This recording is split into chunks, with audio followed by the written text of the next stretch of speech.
আলীবৰ্দী খাঁৰ মৃত্যুৰ পিছত বংগৰ নবাবক যিটো উত্তৰাধিকাৰীলৈ সংঘাত হ'ল, তেওঁৰ কেইবাগৰাকী জীয়েক আছিলে, জীয়েকৰ হাছতি বেগমকে ধৰি অন্যান্য যি কেইগৰাকী জীয়েক আছিল, তেওঁলোকৰ নিজৰ নিজৰ পুত্ৰ আছিলে, সকলোৱে দাবী কৰিছিলে সিংহাসন। কিন্তু পৰৱৰ্তী সময়ত দেখা গৈছিল যে সৰু জীয়েকৰ পুত্ৰ চিৰাজ উদ্দৌলাক এই বংগৰ নবাব যিটো মনোনীত কৰি থৈ যোৱা বিষয়টোক লৈ বিভিন্ন তেওঁলোকৰ মাজতে কেইবাটাও ফৈদৰ সৃষ্টি হ'ল, আৰু সেই ফৈদৰ লগত সংগতি ৰাখি ইংৰাজসকলেও দুটা ফৈদক সমৰ্থন কৰি বংগৰ ক্ষেত্ৰত ৰবাৰ্ট ক্লাইভৰ যোগেদি গোটেই বংগৰ শাসন ব্যৱস্থাটো নিয়ন্ত্ৰণৰ চেষ্টা চলালে। আৰু সেই মুহূৰ্ততে বংগ বা কলিকতাৰ অভিযান আৰম্ভ কৰাৰ পিছত আমি পলাচী যুদ্ধৰ এই বিষয়টোৰ এতিয়া আলোচনা কৰিবলৈ আৰম্ভ কৰিছোঁ। আমি স্ক্ৰীনত চাই লোৱা, স্ক্ৰীনত চোৱা। পলাচী যুদ্ধ চনটো কিমান দিছে? 1757 চন। পলাচী যুদ্ধ, বেটল অফ পলাচী 1757। স্থানটো আহিব ভাগীৰথী, এখন নদী আছে, ভাগীৰথীৰ তীৰত পলাচী নামৰ স্থানত হৈছে। একদম চমু আমাৰ যিটো তথ্য, তাৰিখ 23 জুন 1757 খ্ৰীষ্টাব্দ। কাৰ কাৰ মাজত হৈছে? পক্ষ এফালে চিৰাজ উদ্দৌলা, আনফালে ৰবাৰ্ট ক্লাইভ। ৰবাৰ্ট ক্লাইভ ব্ৰিটিছৰ পক্ষৰ, চিৰাজ উদ্দৌলা বংগৰ নবাব। নবাবৰ সেনাপতি কোন আছিলে? মীৰ মদন আৰু মীৰ জাফৰ মোহনলাল। যুদ্ধৰ পটভূমি কি কাৰণত এই যুদ্ধখন হ'বলৈ পালে? ঐতিহাসিক পটভূমিটো কি আছিলে? এতিয়া প্ৰথম চাওঁ হিষ্টৰিকেল বেকগ্ৰাউণ্ড। ব্ৰিটিছসকলে নবাবক গাড়ীচ্যুত কৰাৰ ষড়যন্ত্ৰ কৰিছিলে। ব্ৰিটিছসকলৰ পচন্দ হোৱা নাই চিৰাজ উদ্দৌলা, কাৰণ চিৰাজ উদ্দৌলাই ব্ৰিটিছক বহুত বাধা প্ৰদান কৰিছে, যে দুৰ্গ নিৰ্মাণ কৰিছে, তাত বাধা দিছে, ব্যৱসায় বাণিজ্য কৰাত বাধা দিছে, ক'ৰবাত আয় বহুত কমি গৈছে, চিৰাজ উদ্দৌলাই তাৰ প্ৰতিবাদ কৰিছে এইবিলাক। আৰু যেতিয়া এই চিৰাজ উদ্দৌলাৰ নবাব পদক লৈ তেওঁলোকৰ মাজতে গৃহকন্দল হৈছে, ব্ৰিটিছে সুবিধা লৈছে, সেইকাৰণে কৈছে ব্ৰিটিছসকলে নবাবক গাদীচ্যুত কৰাৰ ষড়যন্ত্ৰ কৰিছে। আৰু এই ষড়যন্ত্ৰত অংশগ্ৰহণ কোনে কৰিছিলে? মীৰ জাফৰ, যিজন সেনাপতি, আৰু বায়দুল্লভ, দেৱান ৰাজবল্লভ, উমিচান্দ আৰু ব্যৱসায়ী জগত শেঠ, এইকেইটা মানুহ। গোটেই ষড়যন্ত্ৰটোৰ মূল মানুহকেইটা হাত কৰি ল'লে। মেইন মীৰ জাফৰ, যিজন সেনাপতি, গোটেই যুদ্ধৰ সেনাপতি, জনক যদি হাত কৰি লয়, এখন যুদ্ধত জয় হ'ব পাৰিবনে? এটা সৈন্য দলৰ সেনাপতিয়ে যদি হাত দাঙি দিয়ে, বেলেগ পাৰ্টিৰ লগত হাত মিলাই, তেতিয়া যুদ্ধত কেতিয়াও মানুহ জয় হ'ব নোৱাৰে। গতিকে সেই কৌশলটো, ৰণকৌশল ৰবাৰ্ট ক্লাইভে ল'লে, যে চিৰাজ উদ্দৌলাৰ মূল সেনাপতি মীৰ জাফৰক হাত কৰি লৈছে, লগতে তেওঁৰ সহযোগী দেৱান ৰাজবল্লভ, উমিচান্দ আৰু ব্যৱসায়ী জগত শেঠক ৰবাৰ্ট ক্লাইভে বুদ্ধি কৰি তেওঁৰ ফলীয়া কৰি ল'লে। আৰু ইয়াৰ ফলত কি হ'ল? ৰবাৰ্ট ক্লাইভে এইসকলৰ সৈতে গোপন চুক্তি কৰিলে। কি চুক্তি? যদি এই যুদ্ধত ব্ৰিটিছ জয়ী হয়, তেন্তে মীৰ জাফৰক নবাব পাতিব, প্ৰতিশ্ৰুতি দিলে।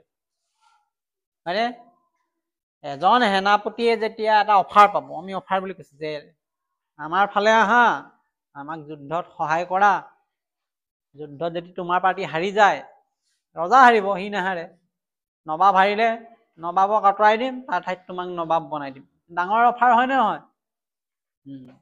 সেনাপতিজনে নবাব হোৱাৰ সপোন দেখুৱাইছে। গতিকে অতি সোনকালেই মীৰ জাফৰ সেই জালখনত পৰিলে আৰু নবাবৰ বিশ্বাসঘাতক কৰিলে নবাবক। যুদ্ধৰ ফল আমি পাম এতিয়া। কি ফল ধৰিলে? পলাচী যুদ্ধৰ। মীৰ জাফৰ যুদ্ধত বিশ্বাসঘাতকতা কৰিলে, যুদ্ধ নকৰিলে। চিৰাজউদ্দৌলা সেইকাৰণে পৰাস্ত হ'ল, হাৰিলে। সেনাপতিয়ে যেতিয়া বিশ্বাসঘাতকতা কৰে যুদ্ধত হাৰিবই। পলায়ন কৰিলে চিৰাজউদ্দৌলা যুদ্ধত হাৰি পেলাই। পলাওঁতে কি হ'ল, এই মীৰ জাফৰে যে অকল আছিল নহয়, তাৰ পুত্ৰকো মিৰাণ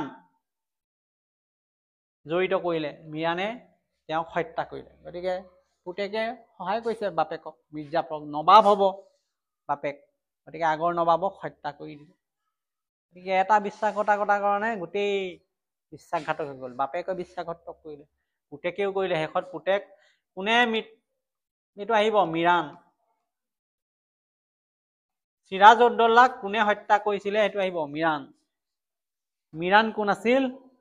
চিৰাজউদ্দৌলাৰ সেনাপতি মীৰ জাফৰৰ পুত্ৰেক। আৰু চুক্তি কৰি থৈছিলে ব্ৰিটিছে, চুক্তিমতে মীৰ জাফৰক বংগৰ নবাব ঘোষণা কৰিলে। ব্ৰিটিছে তেওঁলোকৰ কথা ৰাখিলে, চিৰাজউদ্দৌলাক আঁতৰালে আৰু মীৰ জাফৰক চুক্তিমতে নবাব ঘোষণা কৰিলে। আৰু ব্ৰিটিছসকলে 24 পৰগনা, এটা বৃহৎ এলেকা, বংগৰ যিটো আটাইতকৈ হাৰুৱা পূৰ্বৰ অঞ্চল, 24 পৰগনা বুলি কয়, জমিদাৰিত্ব লাভ কৰিলে, ধন সম্পত্তি প্ৰচুৰ লাভ কৰিলে। আৰু এই পলাচী যুদ্ধৰ যোগেদি। যুদ্ধৰ তাৎপৰ্যত কি আছে? কি অতি গুৰুত্ব বিষয়বস্তু ইয়াত আছিলে যে ইমান যুদ্ধ হৈছিলে, এই যুদ্ধত গুৰুত্ব দিয়াতকৈ পলাচী যুদ্ধখন ইতিহাসত কিয় বেছি গুৰুত্বপূৰ্ণ? ইয়াৰ অদূৰ ভৱিষ্যতে কেনেকুৱা ফল পোৱা গ'ল সেইটো আমি চাম। যদিও পলাচী যুদ্ধ সাময়িকভাৱে ক্ষুদ্ৰ আছিলে, তথাপিও এই যুদ্ধই কি কৰিলে? 1 নম্বৰ, ব্ৰিটিছৰ ভাৰতীয় ৰাজনীতিত প্ৰৱেশৰ দুৱাৰ খুলি দিলে। আমি এই ৰুমটোত সোমালো, কোনফালে সোমালো? দুৱাৰখন অলপ আগতে পাৰিছিলে নে সোমাব? কি আছিলে তাত? বন্ধ, তলা আছিলে। তেনেকুৱা তলা এটা লাগি আছিলে। ব্ৰিটিছে ভাৰতত সোমালে যদিও ভালকে সোমাব পৰা নাছিলে। তলাটো আঁতৰি গ'ল। চিৰাজউদ্দৌলাক হত্যা কৰাৰ লগে লগে সেই ব্ৰিটিছে ভাৰতীয় ৰাজনীতিত প্ৰৱেশৰ দুৱাৰখন খোল খাই গ'ল, সোমাই গ'ল। ফৰাচী শক্তিৰ পতন ঘটিলে। ফৰাচীবিলাক আৰু দুৰ্বল হৈ পৰিলে। শেষত আধুনিক যুগৰ সূচনা হ'ল, ভাৰতত ব্ৰিটিছ সাম্ৰাজ্য প্ৰতিষ্ঠা হ'ল। ইয়াত এটা কথা পালো, আধুনিক যুগ কেতিয়াৰ পৰা আৰম্ভ হ'ল? তেতিয়ালে 1757ৰ পলাচী যুদ্ধৰ পিছৰ পৰা, যেতিয়া ব্ৰিটিছে ভাৰতত সাম্ৰাজ্য স্থাপন কৰিলে, তেতিয়াৰ পৰাই আধুনিক যুগ আৰম্ভ হৈছে। গতিকে এইডোখৰলৈকে আছিলে পলাচী যুদ্ধ, ইয়াৰ পটভূমি। পলাচী যুদ্ধত ব্ৰিটিছসকলৰ যিটো ৰণকৌশল, ৰবাৰ্ট ক্লাইভৰ কূটনৈতিক কৌশল, মীৰ জাফৰ আৰু তেওঁৰ পুত্ৰ মিৰাণৰ বিশ্বাসঘাতকতা, লগতে বাকী যিসকল উচ্চ বিষয়া আছিলে, মন্ত্ৰী বিষয়া আছিলে চিৰাজউদ্দৌলাৰ, তেওঁলোকৰ বিশ্বাসঘাতকতাত চিৰাজউদ্দৌলাই তেওঁৰ নবাব পদ হেৰুৱাৰ লগতে প্ৰাণ যে হেৰুৱাব লগা হ'ল, এই পলাচী যুদ্ধই ভাৰতীয় ইতিহাসটো যে একেবাৰে সলনি কৰি পেলালে, লগতে ব্ৰিটিছক পোন প্ৰথমবাৰৰ বাবে ভাৰতৰ ৰাজনীতিত প্ৰৱেশ কৰাৰ যিটো পৰিৱেশ, সেই পৰিৱেশত তেওঁলোকক এটা সুযোগ প্ৰদান কৰিলে, সেই কথাটো ইয়াত প্ৰতিফলিত হ'ল। ইয়াৰ পিছত আমি আলোচনা কৰিম মীৰ জাফৰ আৰু মীৰ কাছিমৰ বিষয়ে।